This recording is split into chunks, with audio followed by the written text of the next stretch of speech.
weekend game plan gets out into the community with Suburban Newspaper sports editor Mark Lidbetter and the Amateur Sports Report. Hey, Mark, how you doing? Excellent. Another nice Saturday morning, clouds or not. You don't mind it. You're an outdoor warrior, Mark. You're always out there, rain or shine. There you go. Mark, let's start on the pitch. Congratulations to Quebec, I guess, on the soccer field. Hey, Soccer Quebec, quite an impressive showing at the Canadian Championships. There's 6 finals contested at the different age categories, and Quebec finished in first or second in 4 of them on the finals day last Monday, Thanksgiving Monday. You had Lakeshore, which is very impressive.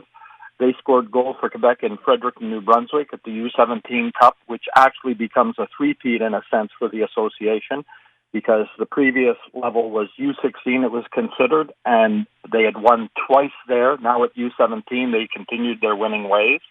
Also in Fredericton, Miss Trowell from Sherbrooke took silver on the boys' side.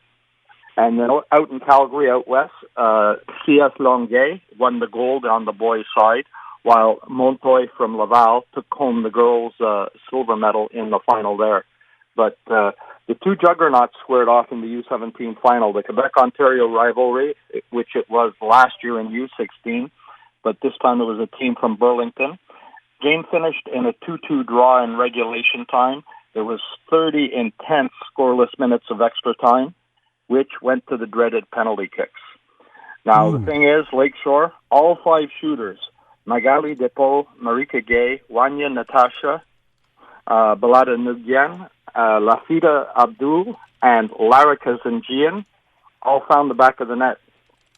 Wow. But Burlington replied each time. It came down to the 5th and final shot, and Lakeshore keeper Chloe Dion, she gobbled up that shot to secure the victory and give the three-peat to Lakeshore.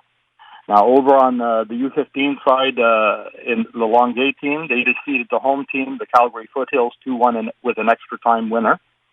Gabriel Maboyaya and Komi Paul Moussou scored for Quebec. Montoy, it was a heartbreaker for the girls at U15. They just sort of ran out of gas, some injuries, the fatigue of a long campaign. They lost 1-0. But a silver medal, they're going to savor that when it sinks in. Oh, absolutely. Elsewhere on the football field here, looks like the Laval Senior Panthers wrote themselves a little story. Yeah, they have Friday Night Lights again out in Chomedy. Over the course of Thanksgiving weekend on the Friday night, the Laval Senior Panthers hosted their annual homecoming game on Jerry DeTilio Field, named after the former Alouette and Chomedy home lad.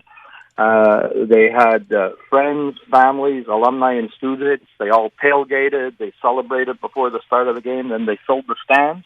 And the Panthers took a 35-7 victory over Les Inuits de la Chute. It was quite a good game. They got off to a quick start. Sidney Sirius Gage ran an off tackle for a 60-yard touchdown to open the scoring. Then there was a beautiful 70-yard touchdown pass from quarterback Michael Caparelli to Nick Henry, followed by a major by Caleb Ferdinand to send the Panthers into the break 21-0 at the half. And in the second half, receivers Daniel Bobus and Michael Hiotis added scores to secure the victory. Now, the senior Panthers, they travel to Mont-Tremblant today and face Corps-Mercure, while the cadet-level Panthers, they close out their home schedule this afternoon. So anyone want to see a good football game, there's a 4 p.m. kickoff at Jerry DeTilio Field out in Chomedy against the Amity Aigle from l'Assomption. Okay. All right. Yeah. And finally here, as we're running against the clock, Mark, the Under Armour company and Canadians doing something nice. Yeah, this is what they did last year, and young hockey players, you know, they always dream about being part of one of the most decorated franchises in AHL. So Under Armour and the Canadians are teaming up again to give Bantam-level hockey teams the chance to play on the same ice as the Habs do. The Quebec-wide competition, they let teams upload items to a number of online and social media challenges to see who gets to deserving to be Habs for a day. 2 teams will get picked for that, and they'll play a game at the Bell Center at the conclusion of that day where they get some training and instruction from the pros. And new this year, the teams are not only going to showcase their schools, but they got to prove they're savvy at being online and social media. So what they're going to be doing is uploading highlight videos.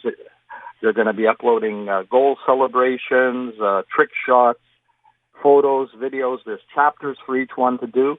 And what they need to do, though, most firstly and importantly, is register by going to Canadians.com/Storm the Center and create that album, register, and get all their content loaded. And there could be 1 or 2 teams playing in about 8 weeks at the Bell Center and having a great day right there. Very cool, Mark. Sports at thesuburban.com if folks want to get in touch with you for the weekly Suburban newspaper sports section or for this weekly segment on the show. Thank you so much. Appreciate it. All right, guys. Stay dry. Take care. Have a great week.